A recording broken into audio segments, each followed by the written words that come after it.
yang pertama melalui ingestif atau proses menelan. Nah, racun yang ditelan masuk melalui mulut ke saluran gastrointestinal, kemudian diserap oleh tubuh. Yang kedua melalui inhalasi. Nah, racun yang dihirup melalui hidung atau mulut masuk ke paru-paru. Dan yang ketiga penyerapan kulit. Racun juga dapat diserap melalui kulit, kemudian masuk ke cairan ekstraseluler. Nah, setelah penyerapan, racun didistribusikan melalui darah dan sistem limpatik ke berbagai organ tubuh, termasuk yang pertama yaitu ada hati atau liver.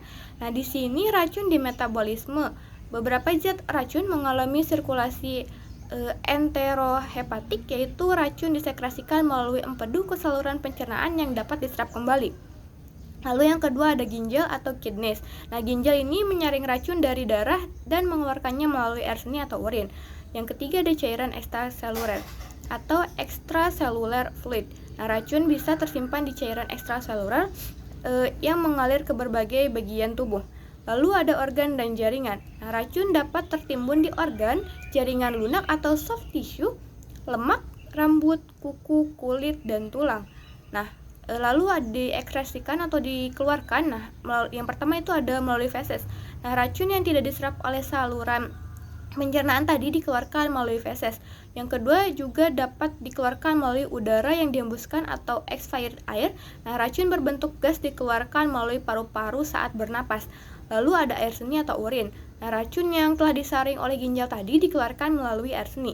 Lalu sekresi lainnya. Nah, racun juga bisa disekresikan melalui struktur sekretory seperti kelenjar keringat dan kelenjar susu dalam bentuk keringat, air liur, susu, dan air mata. Nah, gambar ini secara keseluruhan menggambarkan bagaimana zat-zat toksik masuk ke dalam tubuh melalui berbagai rute, lalu didistribusikan melalui darah dan limpa ke organ-organ vital. Nah, kemudian diekskresikan melalui berbagai jalur seperti keringat, urin, feses, atau udara yang dihembuskan. Tersebut dapat dilihat bahwa telapak tangan yang pucat akibat getaran sering disebabkan oleh kondisi yang disebut vibration induced white finger atau VWF atau sindrom Raynaud sekunder. Hal ini terjadi ketika paparan getaran yang berulang dan terus-menerus seperti dari alat-alat yang bergetar. Contohnya itu bor dan gergaji mesin yang dapat menyebabkan penyempitan pembuluh darah di tangan. Ada beberapa alasan yang mengakibatkan telapak tangan pucat akibat getaran.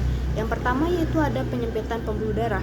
Nah, getaran ini dapat menyebabkan penyempitan pembuluh darah atau vasospasme pada tangan dan jari yang mengurangi aliran ke darah. Ini menyebabkan pucat pada telapak tangan atau jari yang dapat dilihat pada gambar. Yang kedua ada efek suhu dingin.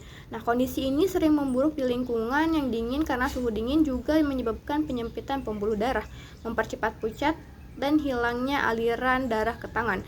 Yang ketiga ada kerusakan syaraf. Nah, paparan getaran dalam jangka panjang biasanya merusak syaraf tangan, mengganggu fungsi normal pembuluh darah dan mengurangi suplai ke darah ke jaringan tangan. Dan yang keempat ada kerusakan jaringan. Nah, paparan getaran dalam waktu lama juga bisa merusak jaringan lunak di tangan, termasuk otot, tendon, dan saraf yang dapat mempengaruhi suplai darah secara keseluruhan.